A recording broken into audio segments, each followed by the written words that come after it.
పైన పోయిన వాళ్ళంతా కింద రావాలి. ఎవరెస్ట్ శిఖరం చాలా కష్టపడి ఎవరెస్ట్ శిఖరం క్లైమ్ చేసి పైన వెళ్తాం.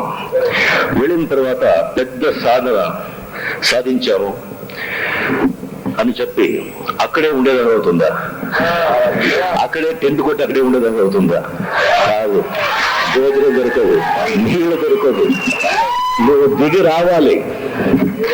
అలా రావాలంటే అక్కడే చచ్చిపోతావు, లేదంటే గాలిగిరి వచ్చి కొట్టుకుపోతుంది.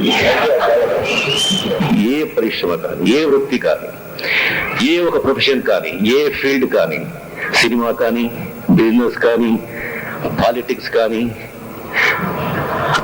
ఏ వృత్తి కానీ, పైన పోయిన వాళ్ళు కింద దిగాలి. ఒక ఫీల్డ్ తప్ప, ఒకే ఒక ఫీల్డ్ తప్ప, అది ఆధ్యాత్మికం.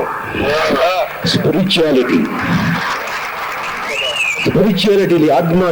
ఆధ్యాత్మికలో మాత్రం పైన వెళ్ళేవాడు పైనే ఉంటాడు, ఇంకా పైనే పోతాడు, కానీ కింద రాడు.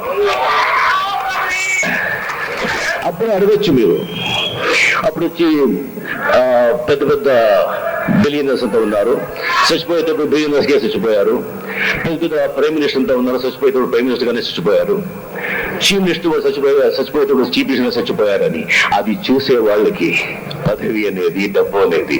కానీ ఆత్మతృప్తి, ఒక మనశ్శాంతి, సంతోషం అనేది ఎప్పుడో చచ్చిపోతుంది.